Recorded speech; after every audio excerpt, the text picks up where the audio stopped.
It took all the way into the end, but finally, the last home team announced was the Syracuse Orange, and they will be hosting the Albany Great Danes next Sunday night. Hello, everyone. I'm Chris Thomsen, and he's Nick Dugan. Nick, what a crazy bracket, first off. You had Loyola and Marquette going before Syracuse was finally announced. Yeah, I think looking back at the committee's selections, you could kind of see there are different factors each year that kind of, become more prominent in determining the seeds in the tournament. It looked like this year was RPI. Yeah. 6 and 7 RPI respectively went to Marquette and Loyola. Syracuse RPI at 10, able to squeak in at that 8th seed, as you mentioned. Well, either way, Syracuse somehow gets that home field advantage, and they get it against Albany, a team very familiar. And if I'm Ben Williams, I am ecstatic. This guy dominates Albany. He went 24 for 27 last year.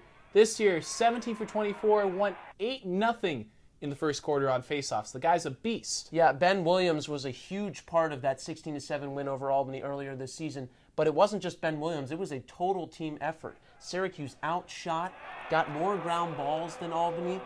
They were just all over the field, completely dominating every facet of the game from the get-go.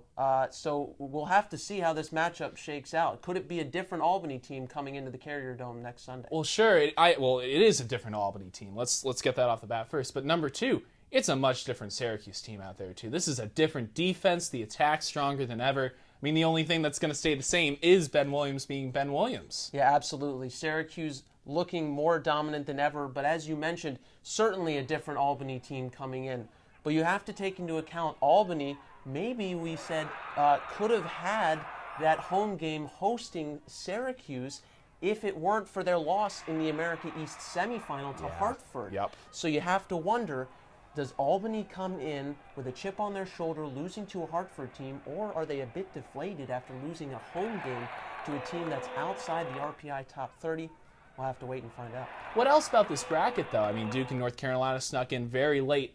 I'm still not over Marquette and Loyola, though. That's incredible to me. Yeah, people were surprised, especially with Marquette. They were able to get a big win, winning their conference tournament over Denver. Denver still able to sneak in the number 2 seed overall, and the same could be said for the ACC. Syracuse winning the title outright, but Notre Dame getting the number 3 seed in the tournament, as opposed to Syracuse winning it all, getting in the 8. But absolutely a pretty big surprise, especially for leagues such as the Patriot League and the Big East being able to maybe jump ahead of Syracuse winning the ACC. Sure. I mean, well, we've talked a lot about the Syracuse-Albany matchup. Let's move forward. Say Syracuse does, in fact, beat Albany, as they've done the last 2 years, Look ahead. They got the number 1 seed in Maryland. Yeah, as a Syracuse fan, you thought maybe with the most recent run that they've had, Syracuse may be able to slide into that 6 or 7 and play maybe a lower seeded team, but someone that maybe was still they would be able to catch off guard. I think it might be tough to catch this Maryland team off guard. Just a complete all-around team coming off a Big Ten title. Very few big wins this season. Nothing too spectacular though. No top 5 wins for this team. But I still think that Syracuse has more than their hands full with the number 1 overall seed. Hey, they beat Johns Hopkins, man. That's a good win, isn't it? Yeah, Maryland was able to come away with a victory the weekend before the conference tournament at Homewood, and then, as we mentioned, going on to win the conference tournament in the same location. Has to be pretty painful for Hopkins fans to see Maryland take home the Big Ten title. That is pretty painful, and you probably know yourself, wouldn't you? Well, personally, just one more thought. Okay, they have to play Maryland. At least they don't have to play Notre Dame in the quarterfinals. But yeah, I think. Don't you think? I think it's interesting. It's a nightmare match. I think it's interesting. Notre Dame definitely seems to have had Syracuse's number since joining the ACC.